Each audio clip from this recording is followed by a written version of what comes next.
What's going on, Cougar fans? Peter Borkowski here on the Cougar Sports Network, bringing you this edition of Coaches Weekly. And once again, I'm joined by the head coach of the CUC baseball team, Coach Conner. Welcome back to the show, Coach. Excited to talk to you today.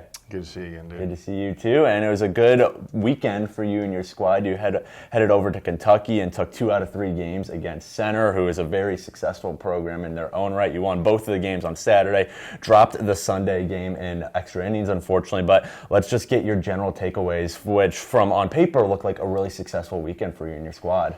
Yeah, I think the nice thing is last week we talked about the work taking care of the results, and we talked about people that have done things the right way and followed the blueprint. They've had success, and we also talked at the beginning of the year that when we put it together, we can play with a lot of people. Mm-hmm. Center receiving votes in the top 25 this week, so to play a good opponent at home, that's a big deal, or at their place was a big deal, and then just to kind of to stay in there with them all 3 games. Game 3, we hurt ourselves obviously a little bit in that game, but to win 2 out of 3, there was a lot of good takeaways from the weekend in terms of putting it together in all the phases that we needed to. So you love the win on the getaway day. Overall, it's a good weekend. We just got to continue to figure out our identity, to channel all of our energy in the right places, and then just we got to get in a spot where it's time to go now. Conference play starts this weekend, so there was some good stuff to take away, but we have to continue to show up and put the work in every day. Right, and one of those pieces of identity you're talking about that was on full display against Center was the bullpen was absolutely excellent through all 3 games. If I'm correct, there was only 1 earned run allowed between the bullpen on all 3 games. So, what's kind of led to the success in that department? Because, we talked about pitching was, a place of struggle last year for the team, and this year, the bullpen, the back end of the pitching has been, pretty immaculate. I think you mentioned some of the guys last week. Bryce Jones has been really good. Anthony Polano has been really good. Dave Dimling has shown in moments. And you can go on and on with the guys who are producing the bullpen. So what's really led to the success in that department, which I'm sure is a big advantage for you? It's a big advantage for any team, of course, to have a lockdown bullpen. Yeah, I think there's several factors that can contribute to that, but I think just the first part is if those guys are holding it down for us offensively, we're going to get ourselves in a spot to allow us to win games. The big part is just they've developed an identity that's pretty cool. They call themselves the night shift. So with that, it's they clock in, they clock out. That's like kind of their thing. So in baseball, especially in college baseball, a lot of people view the bullpen as like a demotion or a bad place to be. We try to make it where that's the best place to be. Right. A lot of people, once you get the starter out, usually the fall off is pretty significant in terms of what you're putting on the field. I think for us, just with the depth we've had and the guys that have been able to establish themselves, the guys you alluded to, and then Richie Gomez and Dylan Ferraro, and you have 5, 6, 7 guys that can go an inning at a time. They can throw back-to-back days, and they can get consistent reps, and they can be in high leverage spots, and we can do some matchup stuff. So we've learned with our depth, if we can offset guys, if you can go like a younger, older, or alternate arms, or find guys that have differing stuff, that's been the benefit for us. And I think the biggest part is just the mentality of it. The work is important and all that stuff, but it gets to a point when you just treat it like you're better than the guy that you're facing. Right. And I think that's why they've had success up to this point.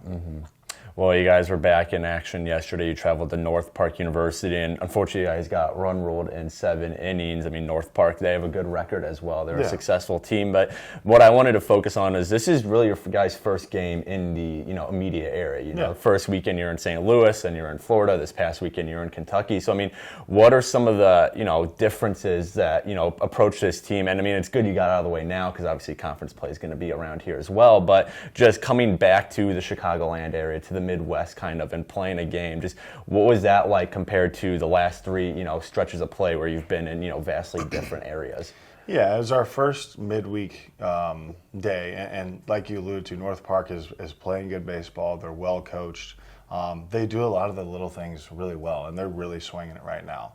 I think that from our end, we thought we were just going to show up and be able to go through the motions, and obviously you saw that, that really hurt us where we went consecutive innings, giving up a run. We had 15 free bases. We made 3 errors, and not to get on the negative side, but after the game, we had a real nice, serious talk about who we're going to be, what our identity is, and what our goal is every day. When you play well and you beat a good team, you have to show up. You know, we talked about last week. When we lose, like we did yesterday, you have to show up. So it's just understanding that it gets to a certain point in the year, which is right now, when you have no more time for it to develop the way you need to. You have to take the work seriously, you have to take the practice seriously, and when you get beat, you have to reflect on it. When you play well, you have to continue to do it. So it goes back to the idea of, you know, channeling our energy in the right spots. If the umpire's zone is tough, we have to find a way to adjust to it. If guys are getting hits, we have to find a way to pitch and to get them out. If we're getting routine ground balls, I don't care what the circumstance is. We have to find a way to control the things that we can control. Right. So that conversation after the game yesterday was one that just needed to be talked through. It's one that needed to be expressed. This is not supposed to be a 500 year for us. You know, we're supposed to take the step forward and win games, which we talked about yesterday.